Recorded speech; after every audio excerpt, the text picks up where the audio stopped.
Alright guys, so since everyone's so busy these days, I'm gonna explain to you how the dairy industry works in 5 minutes. Like other female mammals, cows only lactate, or produce milk, when they're pregnant or have a newborn to feed. So the dairy industry inseminates or impregnates cows starting at the age of around 12 months over and over and over again so they keep making milk.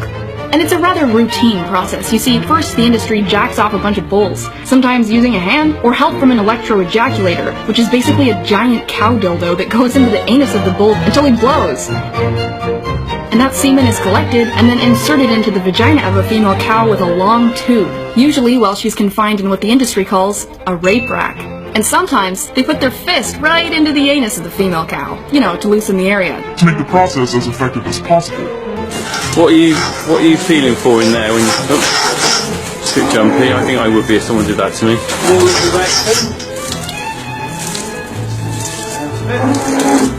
Just bringing it out. He massages a little bit just to relax everything and help that semen go where it needs to go. See, you must be responsible for a lot of calves. Yes. And when that baby cow is born, it's pretty much immediately taken away from its mother and locked in a crate. Because if it stayed around Mom, it would drink her milk. And that shit's for us.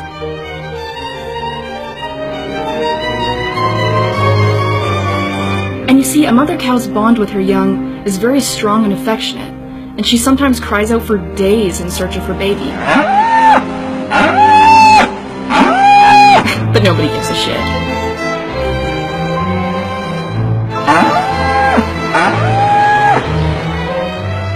If the baby's a male, his throat is slit and he's sold for veal. And if it's a girl, she's raised to be a milk machine like Mom. So dairy cows are continuously, repeatedly kept pregnant their whole lives to keep them lactating. This leads to premature aging, exhaustion, and mastitis, a painful yet common condition in dairy cows, which is inflammation and sometimes infection of the udder. Pus and blood in the milk of dairy cows is also common, so it's usually filtered. But not completely, because in Europe, Australia, New Zealand, and Canada, up to 400,000 somatic cells are legally allowed in every milliliter of cow's milk. And in the United States, 750,000 somatic cells per milliliter. In Brazil, 1 million. And somatic cells, most of which in this case are white blood cells, are the same thing that erupt on the top of a big zit, so you could call it pus. The more bacteria, inflammation, and infection, the higher the somatic cell count. But don't worry, there's a limit. And when a dairy cow is finally too physically and emotionally exhausted to continue on, she collapses. These cows are called downers, and they are dragged out by whatever means to be killed and sold for beef.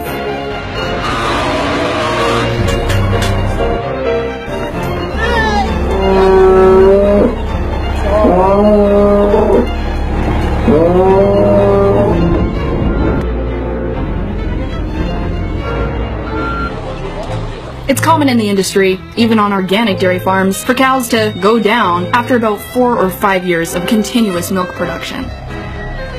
But peak milk production declines around 4 to 5 years anyways, so if the dairy cows are still standing, they're gonna be killed for hamburgers and beef regardless. You see, the dairy industry is the meat industry. Almost every single dairy cow that you will ever buy milk that came from ends up being killed for meat. So if you're vegetarian, you might want to think about this, because at least when you're being raised for meat, you're just raised for meat and killed. But when you're a dairy cow, you are sexually exploited and emotionally and physically exhausted until you can't take it anymore, and then you're killed for meat. Sounds worse to me. And the natural lifespan of a cow that hasn't been completely exploited? 20 to 25 years, y'all. And as far as the calcium and protein thing goes, study after study after study has shown that those consuming the highest quantities of dairy actually have the highest cases of bone fracture and osteoporosis. And there are dozens of amazing plant-based sources of calcium and protein, so you really don't need to suck the tits of a cow.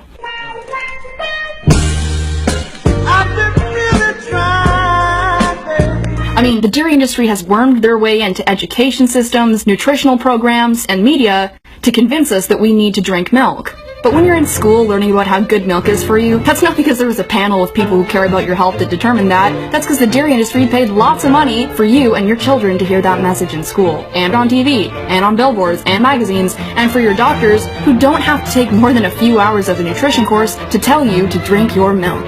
You see, rhino milk is for baby rhinos. Dog's milk is for baby dogs. Cat's milk? For baby cats. Rat milk is for baby rats. And cow's milk is for humans? No, it's for baby cows. And vegans are crazy? dairy is Fucking scary.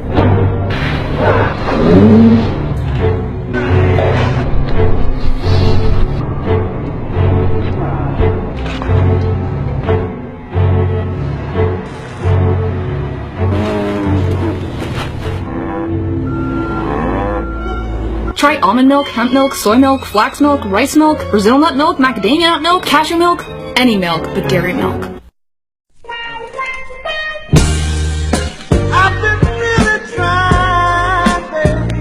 She's got a nice, beautiful slick coming out. That's a very good sign. Also for timing.